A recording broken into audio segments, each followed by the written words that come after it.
Hey everybody, it is a very special Thoughts on Thursday today.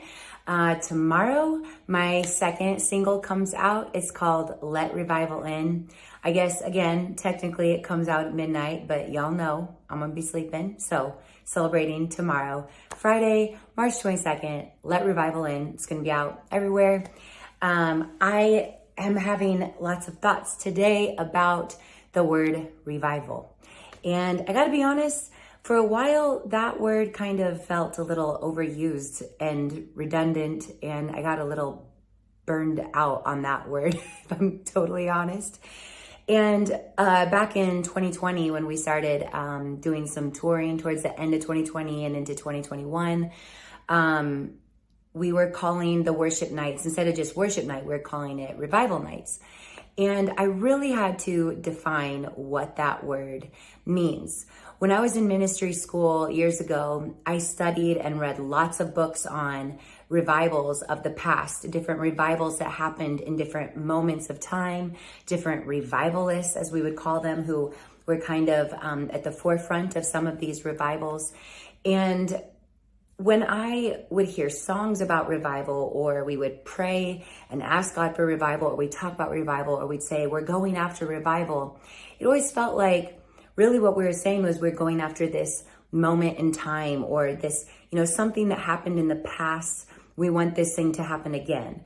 And we're asking God to do that. As a songwriter, writing songs and singing, asking God, send revival. We want revival, whatever that is. And looks like. And I realized I didn't want just a moment in time. In all honesty, I don't want just a blip on the big line of history. I don't even really want something that was done before, if I'm really honest. I love that we can look back and see these incredible moments and moves of God that happened throughout our history in Christianity, and how it, propelled us closer to God, a greater revelation of God, souls coming to the Lord, all of that.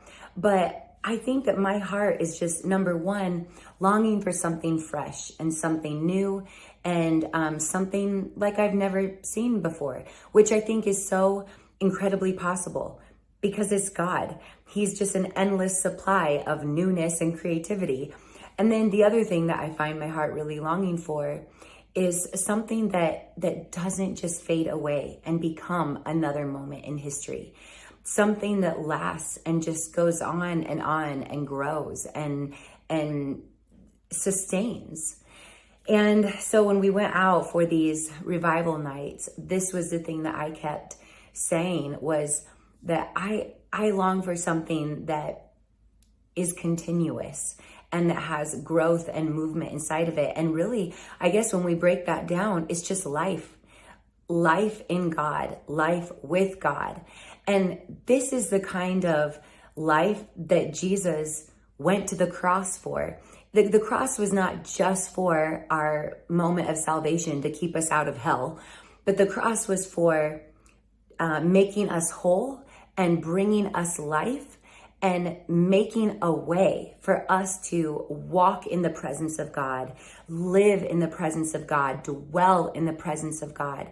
The presence of God is not contained to a building called a church, that we actually get to experience that outside of a worship set, experience the presence of God outside of a church service, experience the presence of God in our daily life, in the mundane tasks, in our average being. This is what we can have. And so my prayer and my I guess what I'm going after, I'm not just going after revival. That's a phrase that I don't even want to say anymore. I want to be specific about what I am asking the Lord for. I want to dwell in the presence of God. And I want it to be in a way that I am just always aware of his presence there with me. I'm aware of him surrounding me. I want to be so close that I can hear the slightest whisper, that I can feel the slightest move of the wind of his presence. The song, Let Revival In, that's coming out tomorrow, it says, shake off the dust. And this is my prayer for the church.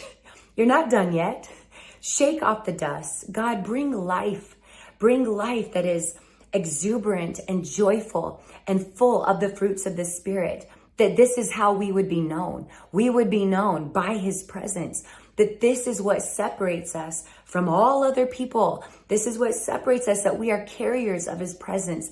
We're walking in his presence, that we are walking in the fruits of the Spirit that is evident in our life, that we know God, that we walk with him, that we hear him, that we speak to him, that we love him, that we carry his presence with us.